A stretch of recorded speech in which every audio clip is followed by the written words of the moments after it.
Hello everyone, it's me again, Jolina, and welcome to my channel. For today's vlog is all about getting to know me, how I ended up in the US, and I will be answering your questions.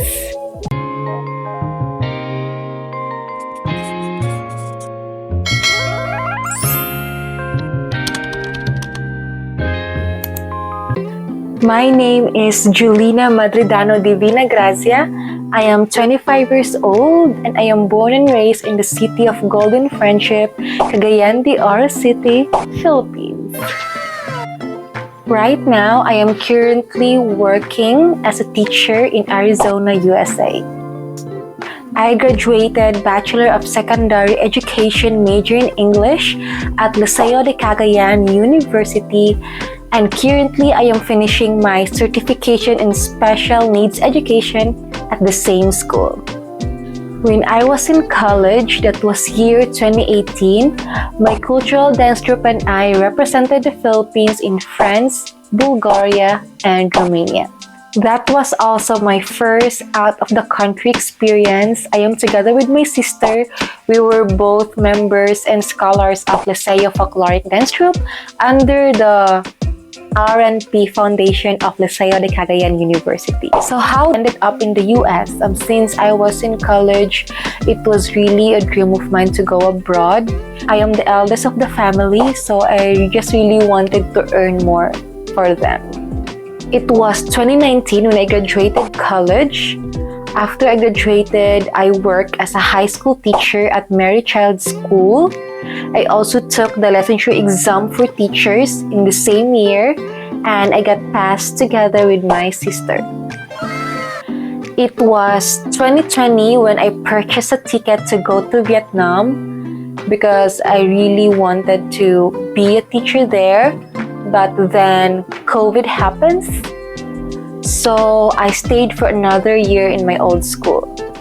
And it's already 2021, Vietnam's borders were still closed because of COVID. So I tried to search up another opportunities in other countries.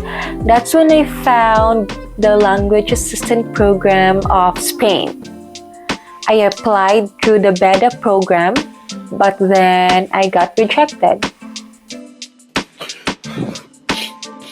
That was already May when I knew that I got rejected. So I searched for another program in other countries, and that's when I found out the J1 Cultural Exchange Program of the United States of America.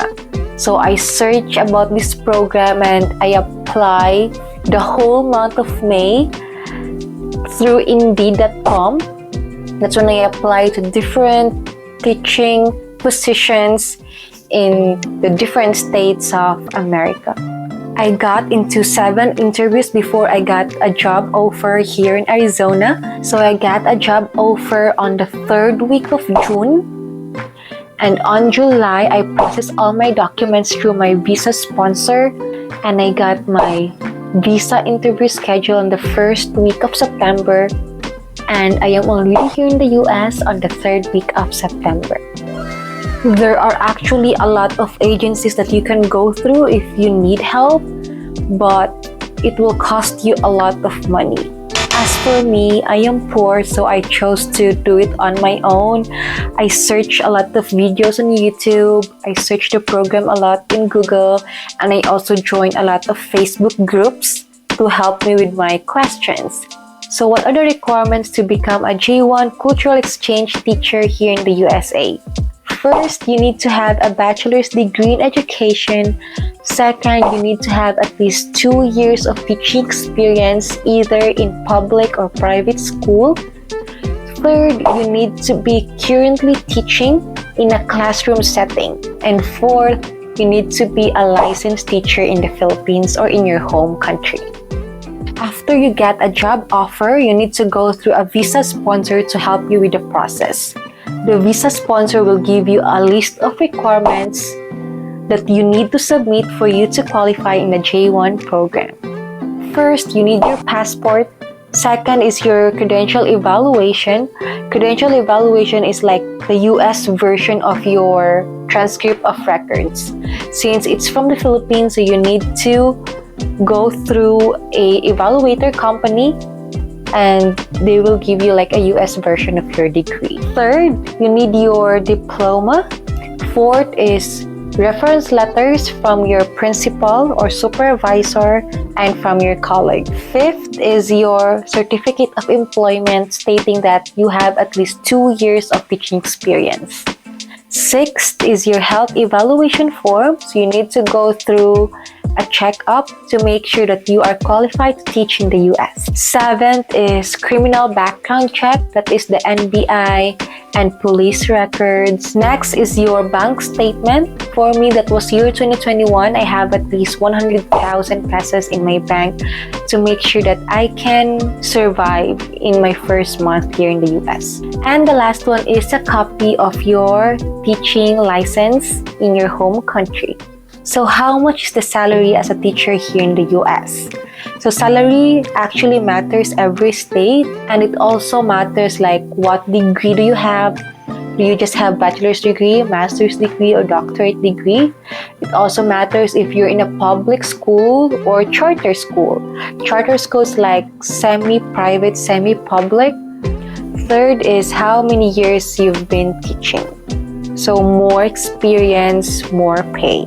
More credentials, more pay.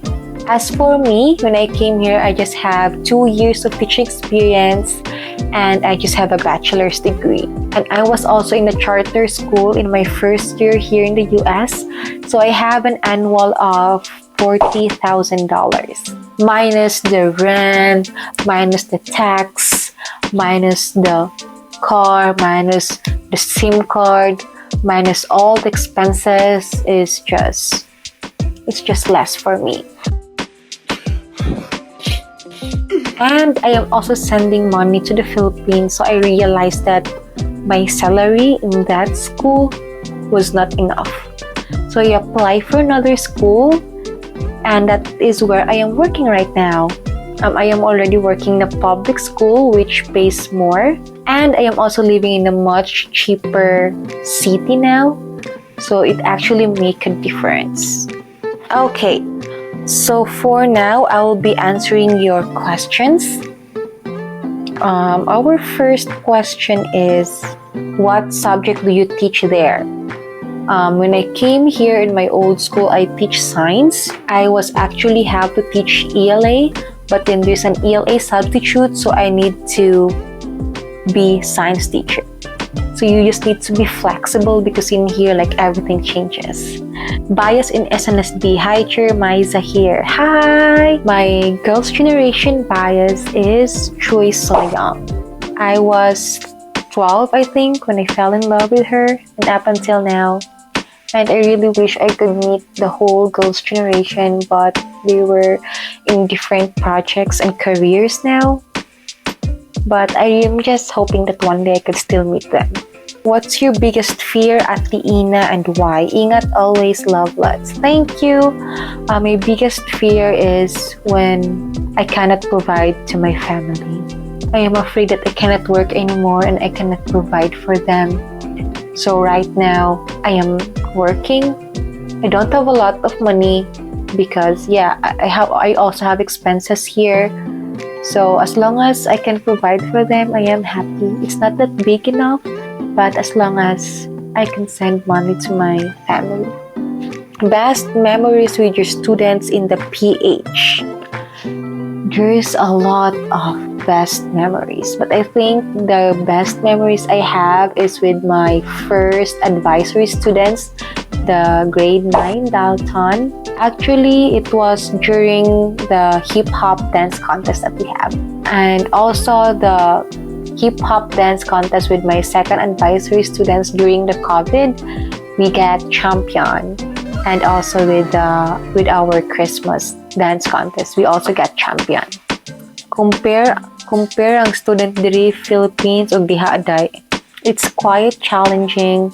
I will make a separate video for that, for the culture shocks and the differences of the Philippine classroom and the USA classroom. Kumusta ang pagiging breadwinner? It's hard. It's hard, but it's also fulfilling. It's hard because sometimes, not just sometimes, but most of the time, I don't have enough money for myself.